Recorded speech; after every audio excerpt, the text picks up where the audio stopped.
গ্রামের নাম পিতমাটি। ছোট্ট একটি গ্রাম, চারদিকে গভীর জঙ্গল আর মাঝখানে কয়েকটি বাড়ি। গ্রামের শেষ মাথায় ছিল পুরনো এক ডাকঘর। বহু বছর আগে সেটি ব্যবহার করা হতো, কিন্তু এখন সেটি পরিত্যক্ত। তবে গ্রামে কথিত আছে ওই ডাকঘরটি নাকি অভিশপ্ত। রাতে কেউ সেখানে যায় না। রাত বাড়লে ডাকঘরের চারপাশে অদ্ভুত শব্দ শোনা যায়, যেন কেউ কাঁদছে, আবার কখনো হাসির শব্দ ভেসে আসে। কেউ কেউ বলে ডাকঘরের জানালা দিয়ে মাঝে মাঝে লাল আলো দেখা যায়। গ্রামে বৃদ্ধদের মতে বহু বছর আগে এক ডাকপিয়ন সেখানেই আত্মহত্যা করেছিল। তারপর থেকেই এসব অদ্ভুত ঘটনা শুরু হয়।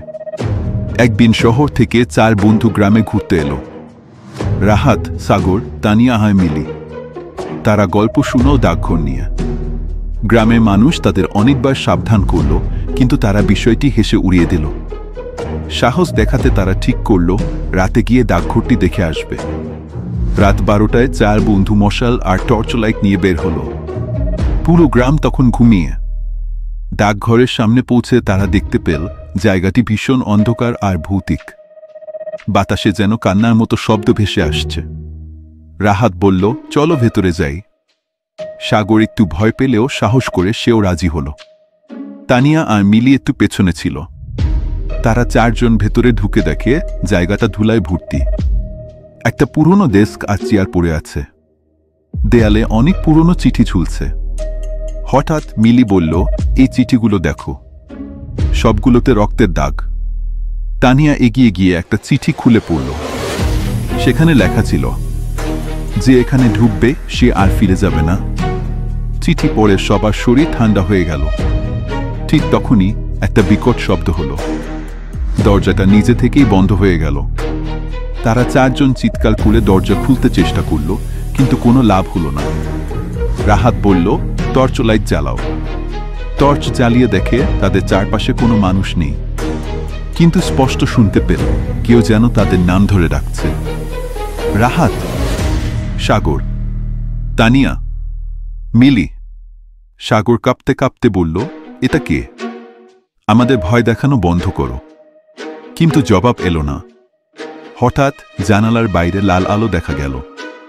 আলোটা যেন ধীরে ধীরে ভেতরে ঢুকছে। সবার হৃদস্পন্দন বেড়ে গেল।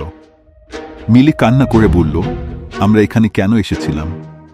তানিয়া বলল, এটা কোনো স্বাভাবিক জায়গা না, আমাদের এখান থেকে বের হতে হবে। ঠিক তখনই একটা ঠান্ডা বাতাস তাদের গায়ে লাগল। বাতাসের সঙ্গে যেন কারো ফিসফিসানি ভেসে আসছিল। তোমরা পালাতে পারবে না। রাহাত একটা লোহার রড তুলে নিল, যেন আত্মরক্ষার জন্য প্রস্তুত। সে বলল, কিছু না কিছু করতে হবে। জানালাটা ভাঙি। তারা জানালার কাছে গিয়ে লোহার রড দিয়ে মারল, কিন্তু জানালাটা ভাঙল না, যেন সেটা অদৃশ্য কোনো শক্তিতে বাধা। তখনই দরজার কাছে এক ছায়া দেখা গেল। একজন পুরুষ ডাকপিয়নের পোশাক পরে দাঁড়িয়ে আছে। তার মুখ দেখা যাচ্ছে না, কিন্তু চোখ দুটো যেন জ্বলজ্বল করছে। সে ধীরে ধীরে এগিয়ে এলো। সবাই পেছনে সরল। রাহাত চিৎকার করে বলল, তুমি কে? আমাদের ছেড়ে দাও।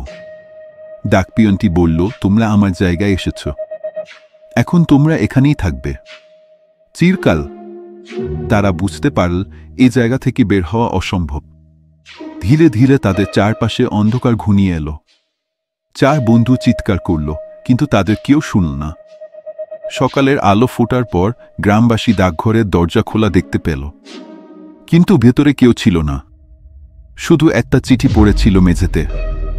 চিঠিতে লেখা, আমরা ফিরে যাব না। পিতমাটি ডাকঘর আজও পরিত্যক্ত, আর 4 বন্ধুর কোনো খোঁজ পাওয়া যায়নি।